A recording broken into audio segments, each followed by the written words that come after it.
140টা নেকি আল্লাহ তাআলা আমলনামায় লিখে দিবে। সুবহানাল্লাহ।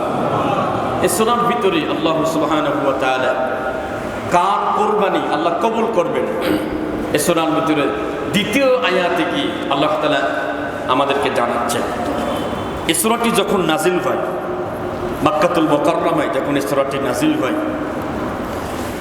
নাজিল হওয়ার সময় নবীজির অবস্থা এবং মক্কাবাসীদের অবস্থা ছিল এরকম। তাফসীর কারকরা ব্যাখ্যা করেছে যে 3 রকম অবস্থা ছিল। এর ভিতরে একটা সন্তান হারানোর ব্যথা, সন্তান হারানোর শোক পেয়েছেন নবীজির। 2 থেকে 3টা পুত্র সন্তান আল্লাহ দিলেন, একবারে ছোটবেলায় আল্লাহ নিয়ে গেলেন।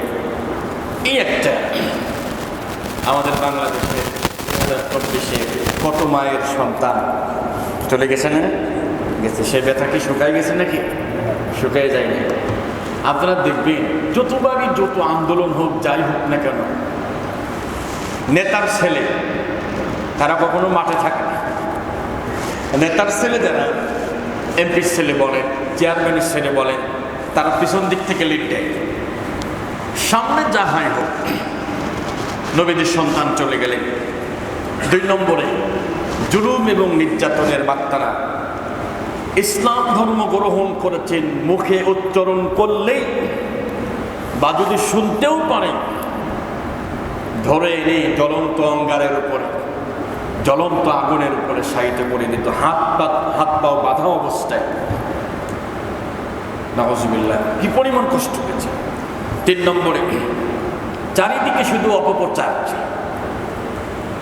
বিশেষ করে নবীজির 2টা সন্তান 3টা সন্তান ইন্তেকালের পরে নবীদের সঙ্গে দেখা হলেই কোনো কাফের, হয়তো ওনার সাথে নবীজির দেখা হলো, উনি কথা বলে চলে আসছে। একজন জিজ্ঞাসা করছে যে কার সঙ্গে কথা বললাম? ওই যে অপয়া, লেজ কাটা নির্বংশ, ওনার সাথে বলছি। নাউজুবিল্লাহ, নবীদের বলে অপয়া, লেজ কাটা, নির্বংশ। এটাকে আরবিতে বলে আফতার। ইন্না শানিয়াকা হুয়াল আফতার বলে। এই 3 অবস্থা যখন ধরে সন্তান মারা গেলে নবীজির মনটা খুব খারাপ। ওনারা চাইল যেহেতু মুহাম্মাদের সন্তান চলে গেছে, সন্তান নাই, তার বংশে আর কেউ বাকি জ্বালাবে না। এখন শুধু মুহাম্মাদকে দূর করতে পারলেই ইনশাআল্লাহ ইসলামকে আমরা চিরতরে মিটিয়ে দিতে পারবো না। কোরআনে আল্লাহ তাআলা জানাচ্ছেন, ইউরিদুনা লিইউতফিউ নূরাল্লাহি বিআফওয়াহিহিম আল্লাহু মুতিম্মু নূরিহি ওয়ালাউ কারিহাল কাফিরুন। আল্লাহু আকবার।